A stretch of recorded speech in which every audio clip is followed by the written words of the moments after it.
Welcome to the Tech Radar for Parents. I'm your host, Weston, brought to you by Nicholas D. West Tech, LLC. This is your briefing for the week of August 10th, 2026. Quick note before we start. Today we talk about sextortion and about AI-generated images of kids. I'm not going to describe how any of it is done, and if you or your child are struggling, the 988 Suicide and Crisis Lifeline is free, confidential, and open right now. Call or text 988. Here's what's strange about this week. I went looking for a viral challenge. There isn't one. I went looking for new slang, third week in a row now, and there isn't any. What there is instead is a federal courtroom in Oakland, California, where on Wednesday, 29 states began picking a jury to put Meta on trial. And 5 days before that, a judge in New Mexico ordered Meta to pay $567 million. So no, there's no new app to delete this week. There's something bigger. Let's go. Let's start with the good. And this one is genuinely useful. The United States Secret Service published a piece this month called Sextortion in the Age of AI. Buried in it is a sentence from Special Agent in Charge Joan Hoback that I want every parent listening to hear. Quote, "Regardless of how an image was created, this is still a crime." Here's why that matters more than it sounds. When a teenager gets caught in one of these situations with an AI-generated image, the thing that traps them is a belief. They think, it's fake, so it isn't real, so nobody will help me, so I have to handle this alone. That belief is what keeps them silent. And silence is exactly what the person on the other end is counting on. A federal agent just said on the record that the image being synthetic does not make the crime less of a crime. And there is a free tool. It's called Take It Down. It's run by the National Center for Missing and Exploited Children. It costs nothing, and it exists to get images of people under 18 pulled offline. Your child does not have to hand their phone to a stranger to use it. So the good news this week is not a new feature or a new setting. It's a fact you can hand your kid that takes away the reason they'd stay quiet. Now the bad. And this is the big one. On Wednesday, August 12th, jury selection began in an Oakland federal courtroom in front of U.S. District Judge Yvonne Gonzalez-Rogers. Opening statements are set for August 18th. The trial is expected to run about 7 weeks into October. 29 states are pressing claims that Meta illegally collected and used children's data. The statutes involved include the Children's Online Privacy Protection Act, COPPA, plus California's false advertising law and its unfair competition law. Colorado, Kentucky, California, and New Jersey are leading the counts about addictive design and about misleading the public on safety. And this did not come out of nowhere. On Monday the 10th, Meta lost a last-ditch effort to delay this trial and freeze thousands of other lawsuits. A federal appeals court threw out the appeal as premature. Meta has already lost both of the youth harm cases that reached a jury. It settled a Kentucky school district case that was headed for trial in June. And the week before this one, that New Mexico judge ordered $567 million and changes to the platforms, after finding the company responsible for fueling a children's mental health crisis in that state. Now, one thing I want to get ahead of, because I think the coverage is going to botch it. Judge Rogers did something unusual.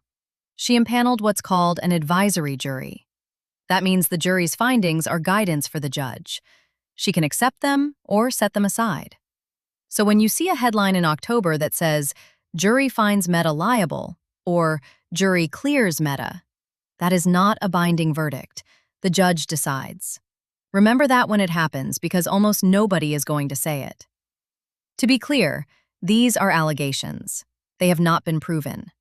That is what the next 7 weeks are for. The ugly this week is a number, and it's from the National Center for Missing and Exploited Children's own data. In 2025, NCMEC received an average of 137 reports of financial sextortion per day. That's a 37% increase over the year before. Across everything, the cyber tip line took 21.3 million reports. Financial sextortion is not the same as the danger most parents picture. Nobody's trying to meet your kid. They want money. They want it in the next few hours. And they create so much panic that a smart teenager stops thinking. It runs on shame, and it runs on speed. Now, here's where I have to correct something you're likely to hear, and I'd rather you hear it here. You may run into a claim that there were over 400,000 reports of AI-generated child abuse material last year. That figure is being used wrong. NCMEC's own page says 400,000 reports had what they call a generative AI nexus. That's a broad flag. The number for reports actually involving someone possessing, generating, or trying to generate that material is 182,000. Still staggering, but it's less than half of what's being repeated. And when we cite a number, we cite the one the source actually stands behind. I bring that up for a practical reason. When the numbers get inflated, parents tune out. And this problem is bad enough at its real size. Now, the decoder ring. Normally, this is where I translate 5 slang words your kid is using.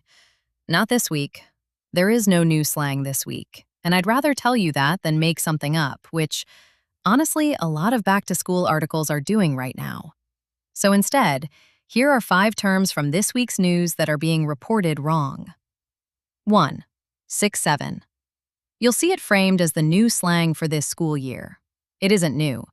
It was Dictionary.com's Word of the Year for 2025, and the article driving all that coverage was published last December. If someone's selling it to you as brand new, they're recycling. 2. GAI Nexus. That's the 400,000 versus 182,000 problem I just walked through. A nexus flag is not a confirmed case. 3. 764. This one actually matters. I've seen it described as a numeric code people use to signal attraction to minors. That is backwards, and the mistake is dangerous. The FBI and the Justice Department document 764 as a violent online network that coerces minors into producing harmful content. It is not a vocabulary word to memorize. It's a group that targets children. And knowing it as a code would leave you looking for the wrong thing entirely. 4. Advisory jury. Covered it. Non-binding. The judge decides. 5. Take it down.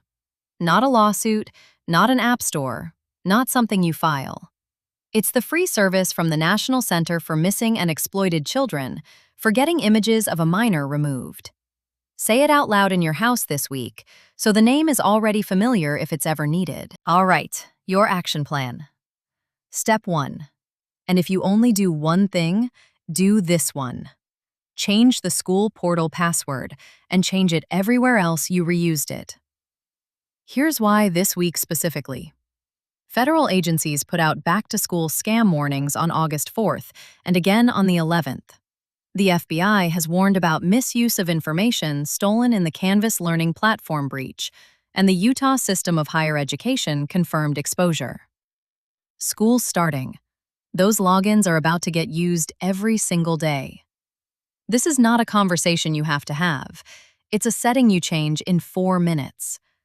And while you're in there, turn on 2-factor. Step 2. Teach one, tell. Schools text from short codes. A short code is one of those 5 or 6-digit numbers. When your school sends a real text, that's almost always what it comes from.